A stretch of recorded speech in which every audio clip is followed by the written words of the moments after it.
Hello guys, welcome to our channel the study zone. जैसा कि आप सभी को पता है कि हम एक सीरीज़ लेके आए हुए हैं जिसमें 6 से लेके 10th क्लास तक की हम जो इम्पोर्टेंट क्वेश्चन होते हैं पेपर से रिलेटेड वो करवा रहे हैं। तो आज उसी में हमने जो 9th क्लास का चैप्टर है आपका पॉलिटिकल साइंस का, जो पहला चैप्टर है लोकतंत्र क्या और लोकतंत्र क्यों, उसके रिलेटेड जो मेन इम्पोर्टेंट क्वेश्चन है आज हम वो कराने जा रहे हैं। तो आइए बिना किसी देरी के उन्हें शुरुआत करते हैं। और ये क्वेश्चन है आपके एग्ज़ाम के लिए बहुत इम्पोर्टेंट है, सारे प्रीवियस ईयर्स में आए हुए हैं।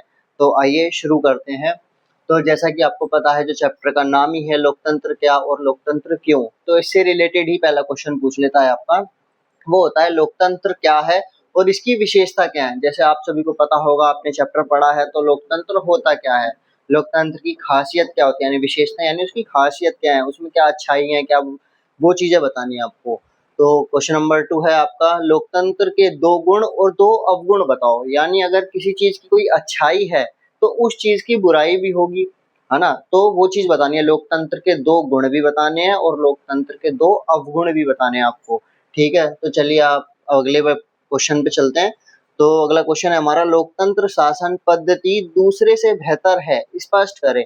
यानी हम ये कह सकते हैं कि जो लोकतंत्र शासन है हमारा, जो भारत के अंदर लोकतांत्रिक देश है भारत हमारा, तो जो लोकतंत्र है वो दूसरों से बेहतर क्यों है, उस चीज के बारे में अब बताना है आपको। ठीक है। और क्वेश्चन नंबर 4 है हमारा, लोकतांत्रिक और गैर लोकतांत्रिक शासन में अंतर बताइए।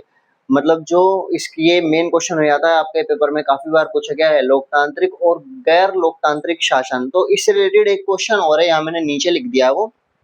जैसे लोकतांत्रिक और गैर लोकतांत्रिक सरकार में अंतर बताइए। यहाँ पूछा था शासन में अंतर बताइए, यहाँ पूछा सरकार में अंतर बताइए। तो दोनों क्वेश्चन आपस में रिलेट करते हैं, तो आपको इन दोनों को अच्छे से पढ़ना है। तो अपना क्वेश्चन एक और बचा इसमें भी, मैक्सिको में PRI द्वारा चुनाव में जीत हासिल करने के लिए क्या तरीका अपनाया। जो भाई मैक्सिको था, उसने जो चुनाव जीता, उसने क्या क्या तरीके अपनाए थे, इन चीजों को देखते हैं। इन चीजों का आपको बताना है। चलिए आगे बढ़ते हैं अपने नेक्स्ट क्वेश्चन की तरफ, जो है क्वेश्चन नंबर 7। समकालीन दुनिया में लोकतंत्र ही सबसे लोकप्रिय शासन पद्धति है, तर्क द्वारा स्पष्ट करो। यानी समकालीन दुनिया यानी पूरी दुनिया में जो लोकतंत्र है वो सबसे ज्यादा प्रसिद्ध क्यों है, तर्क देकर बताइए। मतलब उसमें कुछ आप अपना ऐड करिए, आप बताइए कि ऐसा होता क्यों है कि लोकतंत्र फेमस क्यों है, वो चीज बतानी है। अब क्वेश्चन नंबर 8 है हमारा, क्या चीन एक लोकतांत्रिक देश है, वहाँ कैसी शासन व्यवस्था है। अगर चीन एक लोकतांत्रिक देश है, ये आप बताइए कमेंट में, क्या वो एक लोकतांत्रिक देश है या अलोकतांत्रिक देश है, वहां पर कैसी शासन व्यवस्था है। ये एक इम्पोर्टेंट क्वेश्चन हो जाता है आपका।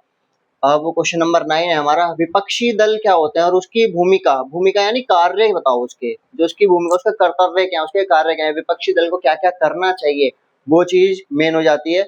ये भी बताना है आपको। क्वेश्चन नंबर 10 है आपका, आदर्श लोकतंत्र किसे कहते हैं। हमने ये तो पढ़ लिया कि लोकतंत्र किसे कहते हैं, अब ये जो आपका क्वेश्चन है इसमें पूछेगा आदर्श लोकतंत्र किसे कहते हैं, तो ये भी आपको बताना है। ठीक है।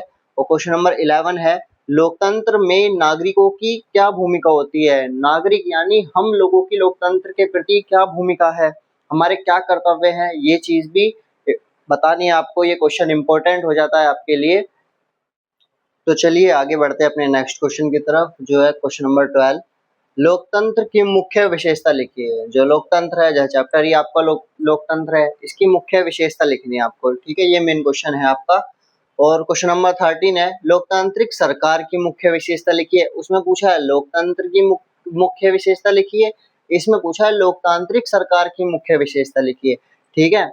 अब क्वेश्चन नंबर 14 है जो हमारा, लोकतंत्र के पक्ष और विपक्ष में 5-5 तर्क दीजिए। मतलब लोकतंत्र के बारे में यानी उसकी अच्छाइयाँ बताइए, उसके पक्ष में तर्क दीजिए और उसके विपक्ष में तर्क दीजिए, वो भी 5-5। ये 5 नंबर का क्वेश्चन बनता है आपका।